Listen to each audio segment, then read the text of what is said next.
Добрый день. Здравствуйте. Это прямой эфир Национального банка. Меня зовут Асель Ахматалиева. Я являюсь специалистом отдела по работе с общественностью Нацбанка. Сегодня мы говорим на тему «Кодекс финансирования женского предпринимательства». Буквально через минуту к нам присоединится представитель Нацбанка. Мы можем задать вопросы, что такое кодекс и как можно присоединиться в этот проект. Так что не переключайтесь.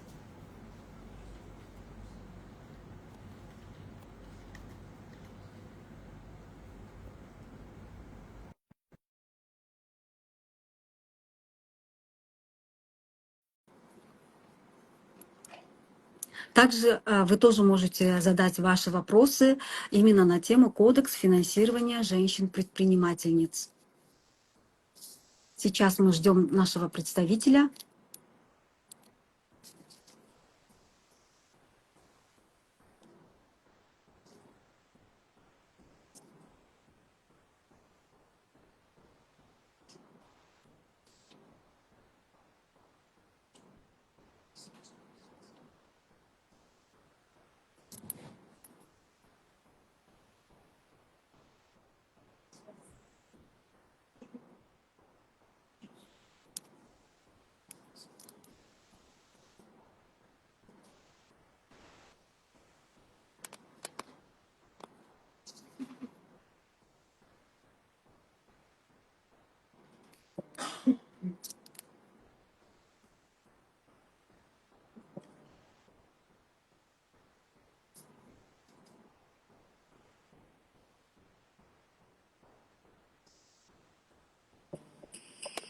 Здравствуйте. Добрый день. Добро пожаловать на наш прямой эфир. Уважаемые наши зрители, наши подписчики, мы начнем наш прямой эфир. Я еще раз озвучу нашу тему «Кодекс финансирования женского предпринимательства». И с нами на прямую связь вышла Айканыш Асанбекова, главный инспектор отдела аналитики и развития банковских продуктов Национального банка. Здравствуйте, Айканыш. Добрый день, Асель. Расскажите нам, пожалуйста, что такое Кодекс финансирования женщин-предпринимателей и какие его основные цели? Кодекс финансирования женщин-предпринимателей — это глобальная многосторонняя государственно-частная инициатива по увеличению финансирования микро, малых и средних предприятий, возглавляемых или принадлежащих женщинам. Кодекс внедряется в более чем 30 странах по всему миру при поддержке международных финансовых институтов развития. Европейский банк реконструкции и развития содействует внедрению кодекса в странах Центральной Азии для значительного ускорения финансирования сотен тысяч женских бизнесов по всему миру. Кодекс направлен на устранение ограничений и пробелов в финансировании женщин-предпринимателей и объединяет партнеров государственного и частного сектора в финансовой экосистеме для следующих целей. Во-первых, это улучшение сбора, анализа и использования данных о предложении с целью расширения доступа к финансовым услугам для предприятий, возглавляемых женщинами, а также цели принятия мер в своих соответствующих областях для устранения пробелов финансирования женщин-предпринимателей и предоставления инновационных решений для мобилизации капитала, а также для поддержки благоприятных условий финансирования с учетом гендерных факторов. И в-третьих, целью мобилизации капитала для финансирования и технической поддержки женщин-предпринимателей. Следует отметить, что важнейшим компонентом реализации кодекса станет внедрение организациями-участниками системы сбора и анализа гендерно дезагрегированных данных, что позволит в дальнейшем принимать регуляторные и политические решения, основанные на фактических данных. Кодекс направлен на системные изменения через вовлечение широкого круга финансовых учреждений, которые обязуются поддерживать женщин-предпринимателей по следующим направлениям. Во-первых, это направление лидерства, что означает назначение старшего руководителя в каждой организации, присоединившейся к кодексу, для продвижения поддержки женского предпринимательства. также в направлении действия, что подразумевает расширение или внедрение новых финансовых и нефинансовых услуг, адаптированных потребностям женщин-предпринимателей.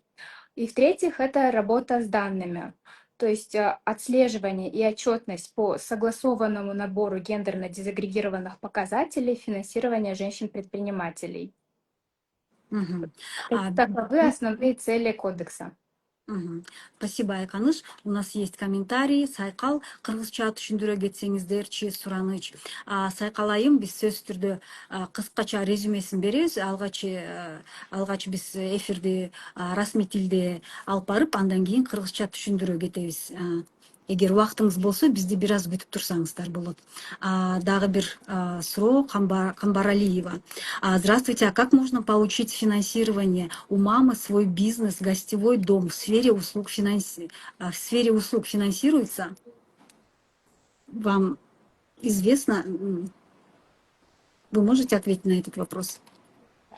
На текущий момент уже несколько банков и микрофинансовых организаций присоединились к кодексу и также обязались поддерживать эти три ранее озвученные направления.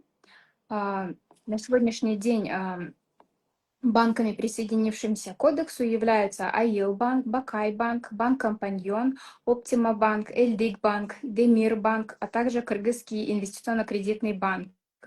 То есть я могу ответить нашей подписчице, что все эти банки участвуют в кодексе, реализуют свои программы по поддержке женского предпринимательства. Соответственно, вы можете обратиться в один из этих банков, а также микрофинансовые организации, такие как микрокредитная компания Бейлех Финанс и микрофинансовая компания Оксус. Мгм.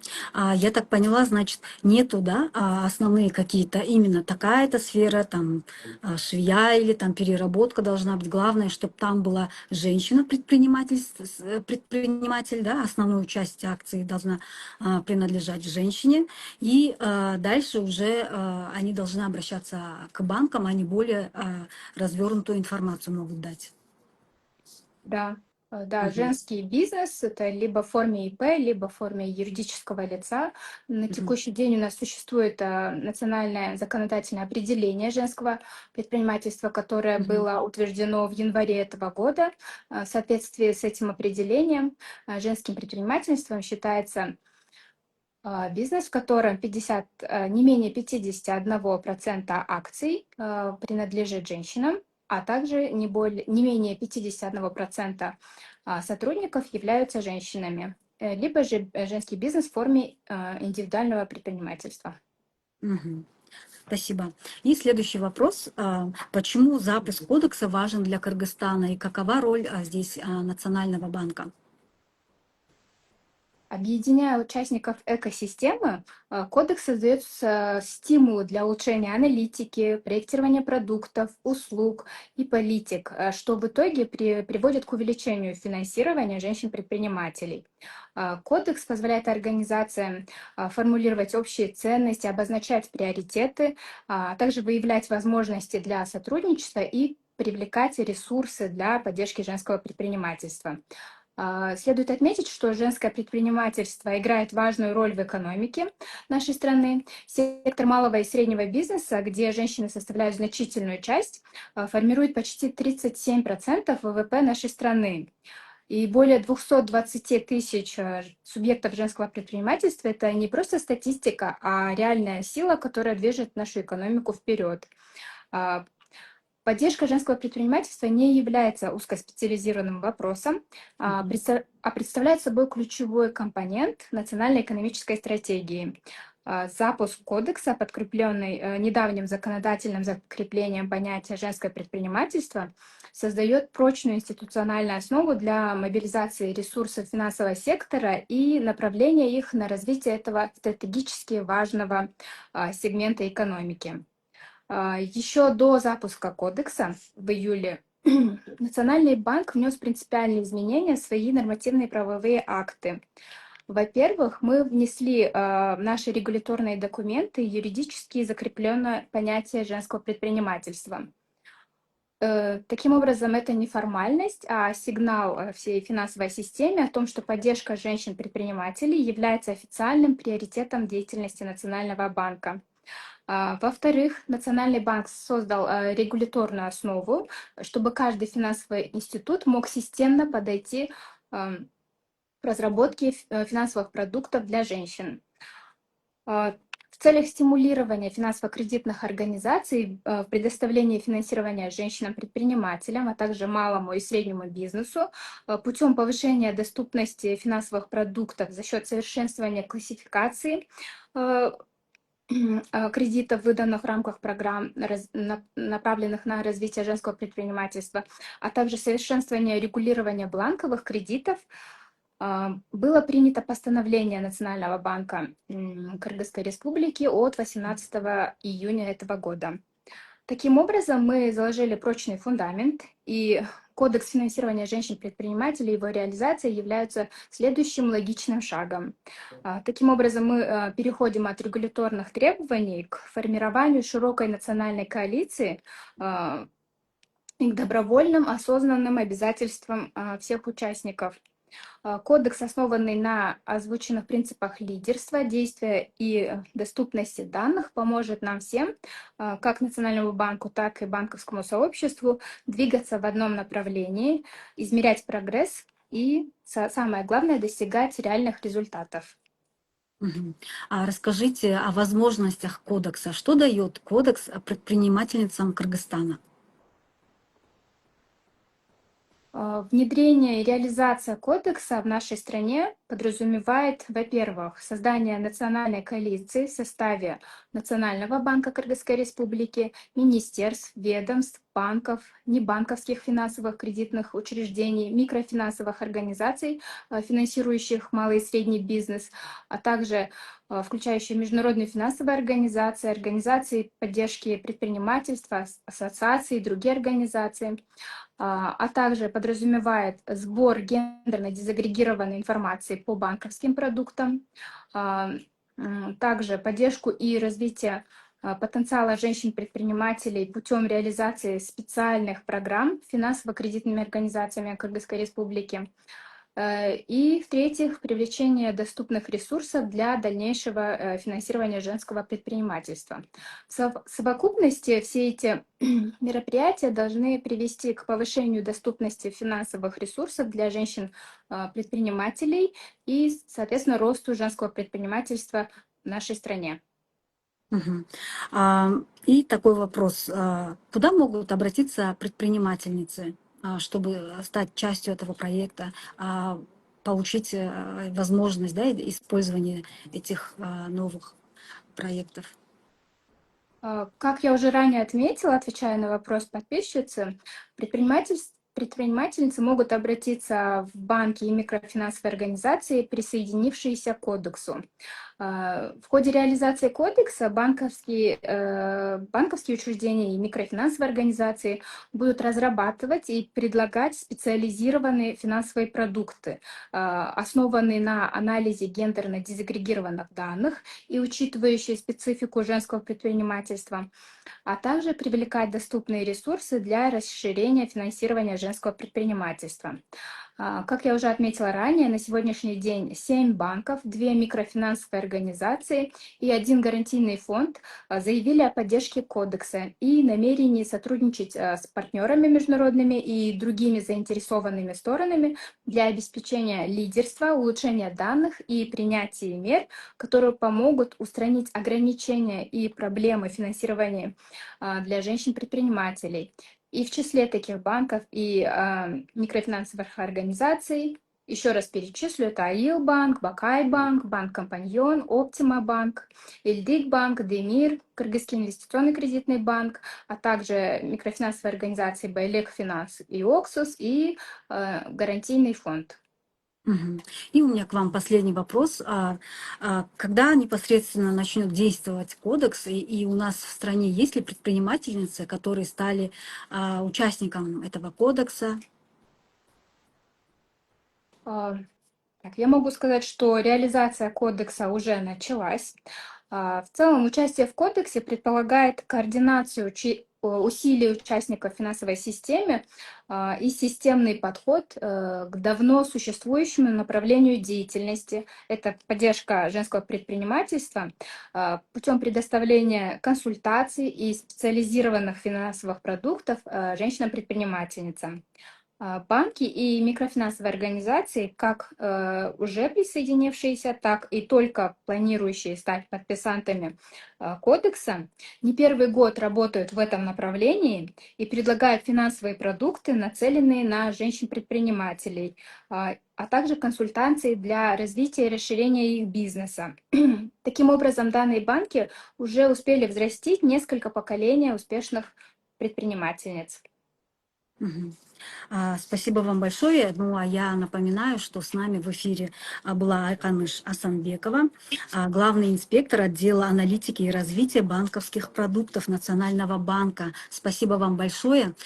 Также у нас появились вопросы, какие проценты. Это, уважаемые наши подписчики, вам нужно обратиться в банки, которые перечислила наш спикер. Ну, а я хочу сказать, что мы с вами не прощаемся. Далее я, наверное, сделаю короткое резюме на кыргызском языке. Спасибо вам. Вы можете отключаться. Урматтуу биздин интернет колдонуучуларыбыз, биз бүгүн ошол аялдардын ишкерлигин каржылоо кодекси тууралуу биздин Улуттук банктын өкүлү маалымат берип кетти жана ушул биздин спикерибизге айтылган маалыматка кыргыз тилинде корутунду берип кетсем. Негизи ишкер аялдардын кодекси деген эмне? Кодекс бул аялдардын менчигиндеги же алар башкарган микро, чакан жана орто ишканаларды каржылоону көбөйтүү боюнча глобалдуу, көп тараптуу мамлекеттик жеке демилге болуп саналат. Жана бул болсо дүйнө жүзү боюнча 30 өлкөдө, 30дан ашуун өлкөдө ишке ашырылууда. Кыргызстанда жана Борбордук Азия өлкөлөрүндө бул Европа реконструкциялоо жана өнүктүрүү банкы тарабынан колдоо болуп жатат. Жана ошол кодекстин ишке ашырылышына көмөк көрсөтөт. Негизи бул башкы максат эмнеде? Бул аялдар башкарган ишканалар үчүн финансылык кызматтарга жеткиликтүүлүктү кеңейтүү максатында сунуш жөнүндө маалыматтарды чогултуу, талдоо жана аны пайдалануу, жаңы инновацияларды киргизүү ушу аялдардын, ишкер аялдардын бизнесине жана ушу аял ишкерлерди ушу алардын долбоорлорун колдоо, каржылоо болуп саналат. Эгер бул долбоордун принциптерине токтолуп кетсек, бул негизги принцип багытталган бул лидерлик аялдардагы лидерлик сапатты өркүндөтөт. Ар бир кол койгон уюмга аялдардын ишкерлигин колдоону илгерилетүү үчүн жогорку жетекчини дайындоо. Демек, кандай гана долбоор болбосун, ал долбоордо атайын ошо лидер бирөө жооп бериш керек болот да. Экинчи кезекте бул иш аракет аял ишкерлердин муктаждыктарына ылайыкташтырылган жаңы финансылык жана финансылык эмес кызматтарды кеңейтүү же киргизүү. Демек, ар бир ошол долбоорду кеңейтүү, аны өркүндөтүү болуп саналат. Ушундай принцип. Ал эми үчүнчү принцип бул маалыматтар. Аял ишкерлерди каржылоонун гендердик көрсөткүчтөрүнүн макулдашылган жыйындысы боюнча көзөмөл жүргүзүү жана отчет берүү. Бул ошол маалыматты пайдалануу жана ошо отчеттук иш аракеттерди күчөтүү болуп саналат. Эмне үчүн бул негизи эле бул кодекс, ишкер аялдардын кодекси Кыргызстан үчүн маанилүү? Негизи баарыбыз билгендей, Кыргызстанда чакан жана орто бизнес биздин ички дүң өндүрүмдүн 37%-ын түзөт жана бул жакта так ушул көрсөткүчтөрдүн ичинде 220 миңден ашуун аялдар бул тармакта эмгектенет. Демек, биз бул кодексти ишке ашыруу менен өлкөбүздү дагы күчтүү кыла алабыз жана ушул эле ишкер айымдардын долбоорлорун ишин жакшыртууга чоң салымы кошууга бул багытталган долбоор. Жана бизде комментарий бар экен. Ошондой долбоорлор уюштуруп чыксаңар болобу финансы сабаттуулук боюнча?